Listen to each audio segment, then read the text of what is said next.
Magandang umaga po sa ating lahat. Jim Hardware is back. Ayan, so sa mga nagtatanong, sabi sa mga nagtatanong, boss, pag marami ang gagawing concrete post, ano ba yung tawag dito? Ginagamit niyo sa pamputol kasi hindi naman pwede yung grinder. Yes, tama po kayo. Malugi po kayo dyan sa grinder. So dapat mayroon kayong bar cutter. Ayan o, ito po yung bar cutter natin, no? Pagka maramihan talaga or pang araw-araw ninyo na gumagawa kayo ng pins concrete post or dragon fruit post, dapat mayroon kayong bar cutter. Ito po yung ginagawa nila. Okay, pinuputol. Ayan. So yan po ay stirrup. Ano to dong? Yung triangle? Di, triangle na. Ito, triangle na ano, yung ginagawang triangle. Yung parang Y natin, yung doon sa kabila. Ayan. So dalawang design po yung ating stirrup sa ating dragon fruit post at pins concrete post molder natin. Okay? So, yan ang stirrup ng parang diamond. Tapos yung parang Y. Yung parang Y na stirrup natin. Ayan, yung pagkakabitan ng ating barbed wire. So, tapos itong mating natin, depende na kung anong haba, no? Anong haba ang gusto ninyong tawag dito. Anong haba kung gusto ninyong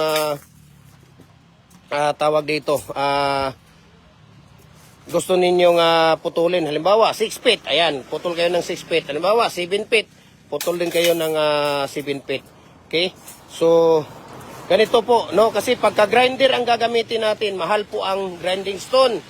Tapos, napakabilis lang matawag dito. Mapudpud. So, mahal ang grinder. Pag nasira ang grinder, mahal. Ang grinding stone, mahal. Sulugi ka na doon sa, plus kuryente mo pa. Diba? So pagka tawag dito, pagka maramihan na gagawin, araw-araw gumagawa ng pins concrete post or dragon fruit post, dapat mayroon kayong bar cutter. Itong bar cutter namin, ano po ito? Nagpuputol po siya ng 6 mm hanggang 22 mm, no? Hanggang 22 mm po na bar cutter natin. Depende po. Magkano po yung bar cutter? Ang bar cutter, naglalaro sa, depende sa lugar, no? Depende sa lugar ang bar cutter sa ginagawa. Halimbawa, Japan. Ayan, tapos mayroong Germany. Ayan, mayroon ding China. No, depende po sa lugar ang bar cutter natin na ating binibili. So naglalaro siya ng mayroong yung amin 6 mm hanggang tawag dito, hanggang 22 mm or 24 mm po ang pwede niyang putulin. Ang price po ay naglalaro sa 14,000 to 18,000, no? Mayroon pang diyan, mayroon pang mas mahal diyan, no? Naglalaro po ang bar cutter sa ganong presyuhan. So kasi napaka-lugi natin kung grinder. Hindi pwede yung mga grinding stone, grinder ang gagamitin sa pagputol natin ng pins concrete post. Araw-araw at matagal yon. Okay? Yan po ang ginagamit natin. Tapos yung tie wire, paano ninyo ginagamit? Paano ninyo pinuputol po yung tie wire? Ang tie wire, yun ang gamit namin grinder. Kasi hindi naman tawag dito, hindi naman madalas ang pagputol ng tie wire, no? So, grinder ang ginagamit namin. Yung 7 inches na grinder, yung malaki, pwede rin yung 4 inches yung cutting disc, no? Kung mahal kasi yung grinder na malaki. Ang grinder na malaki, naglalaro sa, depende sa brand. Naglalaro sa, tawag dito, naglalaro ng 6,000 hanggang 11,000 yung grinder na malaki, no? So, 4 inches na grinder, pwede na po yun. Pwede na nating gamitin yun, yung 4 inches na grinder. Ayan, si Kuya Jupri, ang ating master of the day. Tapos si Kuya Ray. Ayan, yung ating mga kasama dito sa trabaho natin sa araw-araw. Ayan, umuulan ngayon. Kaya walang concrete post, walang gawang concrete post. Gagawa sila ng stirrup, ng ating mating, ng ano to dong? 6 inches to dong? 7? 6? Ayan, 6 inches. 6 feet, sorry, 6 feet ang ginagawa namin. So ganito po, no? Ganito po yung ating tawag dito, ang ating pagputol. Importante ang bar cutter pag kayo ay nagbi-business ng concrete products, especially sa dragon fruit post, pins concrete post, at saka sa RCPC pipe culvert, no? Yung culvert natin. So mayroon dapat kayong bar cutter. Ayan. So sa mga nagtatanong kung ano ba yung ginagamit ninyo na molder na fence concrete post at dragon fruit post, yung sinasabi nyong dual heavy duty fence concrete post or dragon fruit post molder natin. Ayan, ang ginagamit natin ito po sa araw-araw. Okay? Detachable, mayroon tayong 2 holes na fix, mayroon tayong 4 holes na detachable. Ayan, dalawang klase yan. Ito po ay ginagamit nila sa araw-araw. Lifetime na gamit nyo na po ito, idol. Ito, ang tagal na po namin ginagamit ito dito sa tindahan. Siguro nasa mga 3 taon na siguro ito. 3 years or 4 years na kasi yung dati namin na ginagamit, binibili. Nung pumunta siya dito at walang nakuha na tawag dito, molder. Taga ano yun dong, di ba? Taga Misamis Oriental, Magsaysay, yung bumili ng dati natin na molder, yung fence concrete post. Pumunta sila dito sa store at galing daw sila ng Misamis Oriental. Tapos walang stock na fence concrete post. Kaya sabi niya, sir, uuwi naman kami ng walang dala. Sabi niya, yung gamit mo na lang ang namin, bibili namin. So yun ang binigay namin sa kanya, no? Heavy duty po ito. Ayan, adjustable po yan. Mayroon siyang pang-condemn ito, yung pang-condemn niya. Ito natanggal kasi ang niyan, yan ang pang-condemn niya. Pwede kang gumawa ng 4 feet, 5 feet, 6 feet, 7 feet hanggang 8 feet. Ito yung pang-condemn niya, ayan oh. Dalawa yung nasa baba, ayan oh, yung steel plate na yan. Ayan. Kasi pwede yang ito, tingnan niyo, di ba? Pwede yang So ito po yung namin, ginagamit sa araw-araw.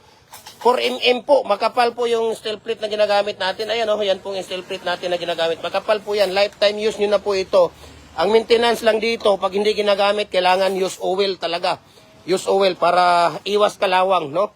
Yan talaga ang pinaka-importante dyan sa ating dual heavy duty na fence concrete post molder natin. Meron tayong 2 holes, meron tayong 4 holes, detachable at saka fix, no? Mahal nga lang ang detachable natin, no? Mahal ang pila inyong hulmahan sa hollow blocks, boss. Kayong double, sabi ni Fred Ocaris. Thank you for watching po, no? Magsa-shoutout muna tayo dito. Ayan, kay Francisco Saya Sanchez, thank you for watching. Kay John Nodel Uda, binaliktad ang pangalan, kaya hindi natin mabasa. Fred Ocaris, Juan Carlos Estrada Barriers, ayan, kay Fred Ocaris pala. Nagtatanong, no? Bawal tayo magbibigay dito ng presyo sa lahat ng mga molders natin at ma-restrict tayo ni Mita.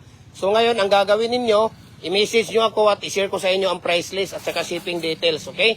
So mayroon tayo dito, available lahat yan, yung 4 holes natin na fix at saka 4 holes natin na detachable, okay? Mayroon din tayong available dito na isang 3 holes, ito po, isang 3 holes po yan. Ayan, 3 holes po ito at pinapatungan lang ng tawag dito, yung siren, ayan. 3 holes po yan, 3 butas, ayan kung makikita ninyo. Ito yung pang-condemn niya, ito, ayan makikita ninyo. Ito, yun ang i-adjust mo kung ano ang gagawin mo. Alam mo ba, 3 feet, 4 feet, 5 feet, 6 feet, 7 feet ang gagawin mo. Yan po ang pang-adjust niya. Okay? So, balik tayo dito sa ating pagputol ng matting art. No? Matting art at pagputol ng ating stirrup sa ating dragon fruit post or fence concrete post molder natin. Ayan, so, kuha pala ako ng sample para maintindihan ninyo. Ito. Okay? So, kuha tayo dito ng sample. Ayan, meron tayong kinukuha ditong sample. Ayan, dito. Ayan yung sample natin, okay? Ito po yung sample natin na ginagawang, ito po yung stirrup natin, okay? Ayan. Yung 3 po, napakatibay. Bakit po napakatibay yung ating mga fence concrete post? Dito lang yan. Sa Gym Hardware, ang Kukulamber Concrete Products, ganito ang brands, no? Kung gusto nyo matibay, tigas at maaasahan na pins concrete post or dragon fruit post, dito lang yan sa Gym Hardware, ang Kukulamber Concrete Products, Balulang Brands. Gym Hardware, ang Kukulamber Concrete Products, ganito ang brands. Triple A&F Kukulamber, ang ating personal Facebook account, Felix Tan Pagikan Jr., ang ating Instagram, Felix_Pagikan 2000, at saka yung ating YouTube, Gym Hardware, ang Kukulamber, ang Concrete Products, at saka yung ating TikTok account. At Gym Hardware, Cagayan de Oro or Felix Tan Pagikan Jr. So ito po yung stirrup natin, mga idol, ito. No, parang Y. Bakit napakatigas at napakagarantisado yung ating molder? Kasi hindi po dalawa ang nilalagay natin na bakal. 3 po yan. Ayan kung makikita niyo. 3 bakal at pinapaano natin, no, yung Y na yan. Ito po ang nilalagyan natin ng barbed wire, hog wire, cyclone wire. Ayan. no? Dito po natin nilalagay, no? Dito po natin nilalagay yung ating ano. So, pag 6 feet, limang ano yan, anim na stirrup yan. Ayan, no? Isa, dalawa, tatlo, apat, lima, anim, pito, 7 feet pala itong ginagawa natin. 7 feet, ayan. So, ano ba yung dalawang design? Ayan, yung parang Y, at saka ito, yung parang triangle. Yan po ang binabao natin. So, wala na siyang dowel. Kasi ito ang ibabao natin. Ayan, kung makikita ninyo. Yan po ang binabao natin, no? Sa ating paggawa ng ating mating. Napakatibay po talaga siya. Napakatibay kasi napakaganda yung ating mating. Di ba? Ito yung nilalagay natin sa loob ng ating poste. Ayan, no, kung makikita ninyo yung poste natin. Di ba? Papakita ko sa inyo punta tayo dito sa poste ng ating ginagawa. Oh, napakakinis, no? Napakakinis ang ginagawa natin. Napakakinis dahil ang molder natin napaka-quality. Ayan, no, napakakinis. Tingnan niyo kung makikita niyo.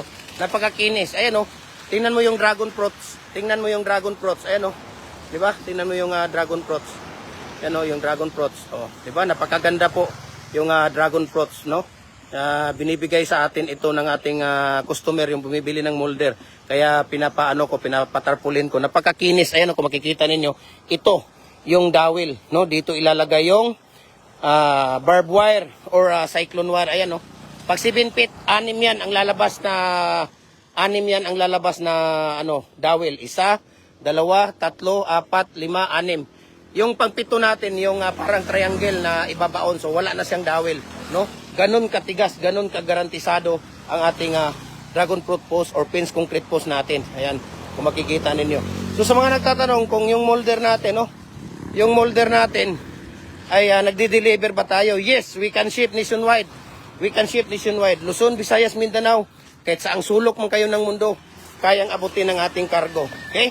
Kayang abutin ng ating cargo. Kaya tingnan ninyo dito. No? Ito, kagaya nito, yung mga maliliit natin na molder. Okay? Yung mga maliliit natin na molder, kung makikita ninyo, ayan, nagde-deliver tayo dito, no? Nagde-deliver tayo dito sa mga maliliit natin na molder through G&T Home or G&T Express. Okay?